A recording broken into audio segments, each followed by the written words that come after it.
విశ్వవిఖ్యాత నట సార్వభౌమ నందమూరి తారక రామారావు స్వీయ దర్శకత్వంలో నిర్మించిన చిత్రం శ్రీకృష్ణ పాండవీయం. దర్శకుడిగా ఆయన పేరు తెరపై కనిపించింది ఈ చిత్రంలోనే.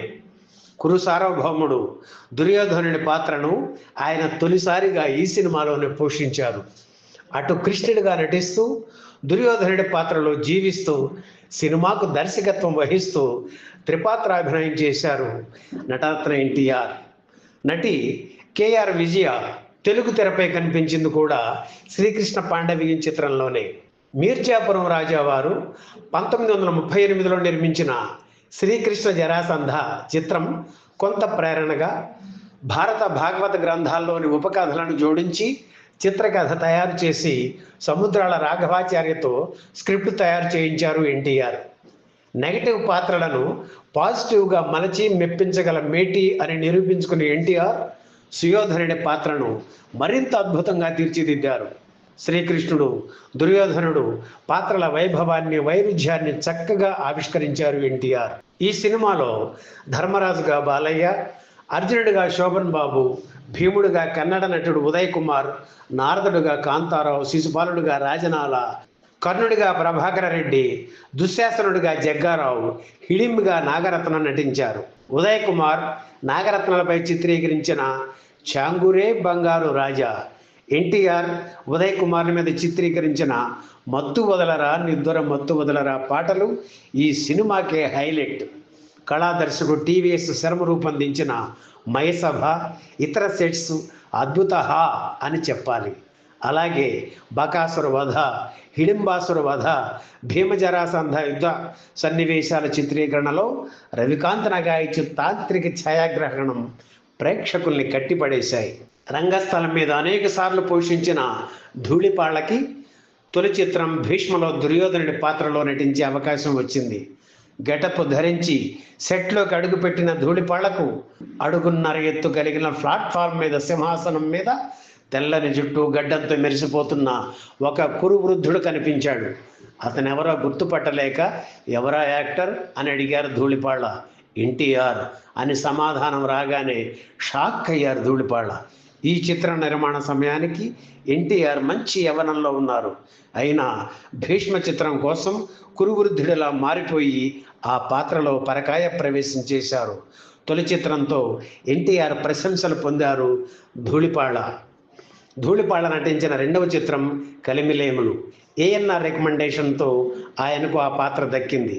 అయితే ఈ సినిమాలో నటించడానికి ముందే ఎన్టీఆర్, ఏఎన్ఆర్ కలిసి నటించిన శ్రీకృష్ణార్జున యుద్ధంలో గైడుగా నటించే ఛాన్స్ ధూళిపాళ్లకు వచ్చింది. ఆ తరువాత శ్రీకృష్ణ పాండవీయంలో శకుని పాత్ర పోషించారు. ఎన్టీఆర్కు ఒక అలవాటు ఉండేది. తను దర్శకత్వం వహించే చిత్రాలలో ముఖ్య పాత్రలకు భిన్న భిన్న రీతుల్లో డైలాగ్స్ రాయించేవారు. ఆ డైలాగులన్నీ ఆయనకి కంఠస్థం. సెట్లో గ్యాప్లో ఈ డైలాగులను తోటి నటీనటులకు వినిపిస్తుండేవారు. అలాగే సముద్రాల శకుని పాత్ర కోసం రాసిన డైలాగ్స్ ఆయనకు చాలా ఇష్టం. మా సినిమాలో శకుని పాత్రను పెంచాం, అతని జీవిత ఘట్టాలను మా చిత్రంలో పొదిగాం. ఆ పాత్రను ఎవరు ధరిస్తారో వారు అదృష్టవంతులు అని అందరినీ ఊరిస్తుండేవారు ఎన్టీఆర్. ధూళిపాళ్ల కూడా ఆయన చెప్పే మాటలు వినేవారు.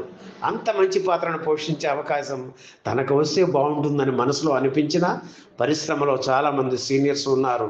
వారిని కాదని కేవలం 3 చిత్రాల్లోనే నటించిన తనకు వచ్చే ఛాన్సే లేదని సరిదిద్దుకునేవారు, సరిపెట్టుకునేవారు. ఆశని పెంచుకొని తీరా రాకపోతే బాధపడాలని అనుకునేవారు ధూళిపాళ్ల. ఆ రోజుల్లో మద్రాసు భోగ్ రోడ్లో ఉన్న సంగీత దర్శకుడు మాస్టర్ వేణు ఇంట్లో అద్దెకు ఉండేవారు. ఒకరోజు ఉదయం ఎన్టీఆర్ సొంత సంస్థ నుంచి ధూళిపాళ్లకు కబురు వచ్చింది. దాంతోపాటు కారు వచ్చింది. ఎన్టీఆర్ గారు మిమ్మల్ని అర్జెంటుగా తీసుకురమ్మన్నారు అంటూ. ప్రతిరోజు ఉదయం 6 గంటలకు ఆనాటి షూటింగ్ కోసం మేకప్తో సిద్ధమై ఆఫీస్ వ్యవహారాలు చూడడం ఎన్టీఆర్కు అలవాటు. ఆ రోజు కూడా మేకప్తో రెడీ అయ్యి ఆఫీస్ గదిలో కూర్చుని ఏదో రాసుకుంటున్నారు. ధూళిపాళ్లను చూడగానే, రండి బ్రదర్, మీకోసం ఎదురు చూస్తున్నా, మన సినిమాలో శకుని వేషం మీదే, తెలుగు తమిళ భాషల్లో మీరే చేస్తున్నారు అని 2 ఫైల్స్ చేతికిచ్చారు ఎన్టీఆర్.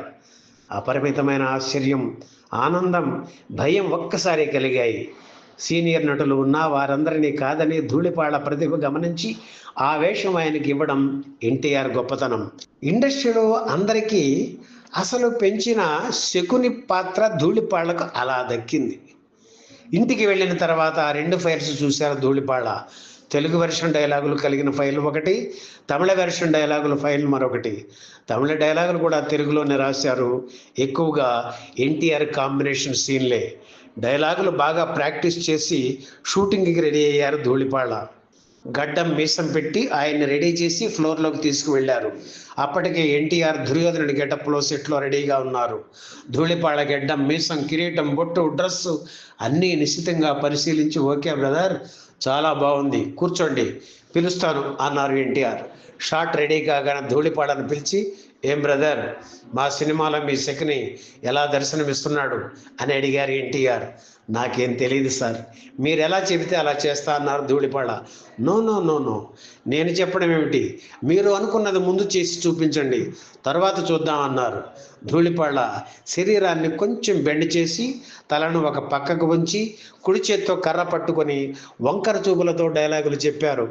ఎన్టీఆర్ నవ్వుతూ, ఓకే బ్రదర్, అందుకే ఈ పాత్ర మీకు ఇచ్చాం అన్నారు. ఇహ సుయోధనుడి పాత్రలో ఎన్టీఆర్ తన నట విశ్వరూపం చూపించారు. దిగ్దీశాంత విశ్రాంతి విరాజితమై నవఖండ భూమండల పరివ్యాప్తమైన ఈ కురు సామ్రాజ్యమును శాసించు రారాజును గంభీరమైన స్వరంతో కుక్క తిప్పుకోకుండా ఆయన సంభాషణలు చెప్పిన విధానం చూసి ప్రేక్షకులు పరవశించిపోయారు.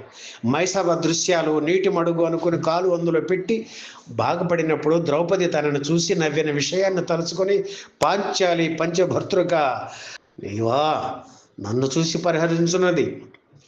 ఆవేశాన్ని, ఆగ్రహాన్ని, ఆక్రోశాన్ని ఎన్టీఆర్ వ్యక్తపరిచిన విధానం అదిరిపోయింది. రారాజుగా ఎన్టీఆర్ అభినయం ఎంత బాగుంటుందో సాత్వికమైన అభినయంతో శ్రీకృష్ణుని పాత్ర అంతగా ఆకట్టుకుంటుంది. ఇద్దరు వేర్వేరు నటులు ఆ 2 పాత్రలను పోషించారా అనే భావన కలుగుతుంది. ఈ 2 పాత్రలను కఠోర దీక్షా దక్షతలతో పోషించి మెప్పించడం ఈ నట సార్వభౌమునికే చెల్లింది.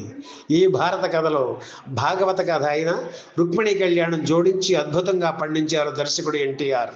రుక్మిణిగా ఈ సినిమాతో తెలుగు చిత్ర పరిశ్రమలోకి అడుగుపెట్టారు కేఆర్ విజయ.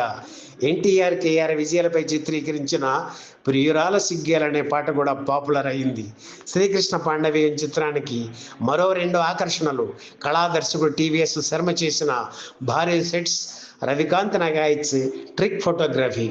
1966 జనవరి 13న విడుదలైన శ్రీకృష్ణ పాండవీయం చిత్రం ఘన విజయం సాధించింది. ఎన్టీఆర్ నటనకు జనం హారతులు పట్టారు. 9 కేంద్రాల్లో 100 రోజులు ఆడింది.